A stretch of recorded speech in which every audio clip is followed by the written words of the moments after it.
নমস্কার, আপনাদের সকলকে স্বাগত জানাই চ্যানেল রূপা মুখার্জি বেঙ্গলির আরেকটি ভিডিওতে।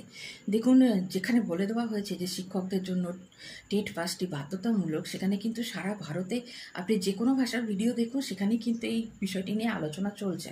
কেউ কিন্তু এটা বলে উড়িয়ে দিচ্ছেন না যে যেহেতু এটা মহারাষ্ট্রের স্টেট গভর্নমেন্টের তরফ থেকে পাস করা হয়েছে, তাই এটা কেবলমাত্র মহারাষ্ট্রের জন্যই অ্যাপ্লিকেবল। এই ধরনের কোনো ভ্রান্ত ধারণা থাকবে না। আমি আপনাদেরকে আরেকবার জানিয়ে দিচ্ছি যে কাদের কাদের জন্য টেট এক্সামটা মাস্ট। যেদিন রায় দান করা হয়েছে সেদিন থেকে যাদের যাদের সার্ভিস 5 বছর বা তার কম সময়ে রয়েছে তাদের এখানে টেট দেওয়ার দরকার নেই। কিন্তু যদি তারা চান যে প্রাইমারি থেকে আপার প্রাইমারিতে আসবেন, অথবা তারা প্রাইমারি সেকশনে সাধারণ টিচার থেকে হেডমাস্টার, হেডমিস্ট্রেস বা প্রিন্সিপাল পদে অ্যাপ্লাই করবেন, সেক্ষেত্রে তাদের টেট দেওয়াটা বাধ্যতামূলক।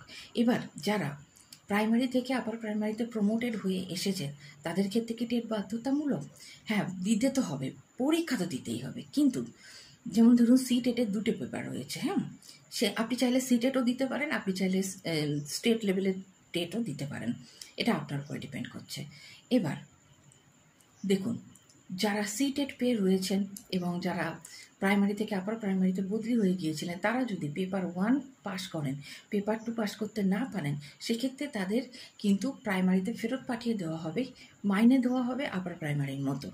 আর যদি পেপার 2 পাস করতে পারলেন তাহলে রয়ে গেলেন আপার প্রাইমারিতেই। কিন্তু যদি কেউ পেপার 1 পেপার 2 পাস করতে পারলেন না, স্টেট লেভেল এলিজিবিলিটি টেস্টও তারা পাস করতে পারলেন না, মানে আমি বলতে চাইছি যে আমাদের যে রাজ্য সরকারের যে টেট হয় আর কি, প্রাইমারি টেট বা আপার প্রাইমারি টেট, সেক্ষেত্রে কিন্তু তাকে কাজ থেকে বরখাস্ত করে দেওয়া হবে। কিন্তু তার যে প্রাপ্য টাকা পয়সা সব কিছুই তাকে দিয়ে দেওয়া হবে তার প্রাপ্য হিসেবে। তাই টাকা পয়সা নিয়ে বা এই নিয়ে যে আপনাকে টাকা দেওয়া হবে না, বা 26,000-এর সাথে যে ঘটনাটা ঘটেছে আপনাদের সাথে ঘটবে কি না, না, টাকা পয়সা নিয়ে এরকম কোনো যে দেওয়া হবে না, এরকম কিছু বলা নেই। তবে হ্যাঁ, আরও ভালো করে আমরা এই ব্যাপারটি বুঝতে পারবো যখন এনসিটি আর সেন্ট্রাল গভর্নমেন্ট, স্টেট গভর্নমেন্ট তরফ থেকে ভালো করে নির্দেশিকা জারি হবে। এ বিষয়ে কোনো প্রশ্ন থাকলে অবশ্যই করতে পারেন। দেখা হচ্ছে পরের ভিডিওতে। পড়াশোনা চালু করে দিন, কারণ সাবধানের মার নেই। কোনো প্রশ্ন থাকলে পড়ালেখা সম্পর্কিত অবশ্যই আমাকে জানাবে। ধন্যবাদ, নমস্কার।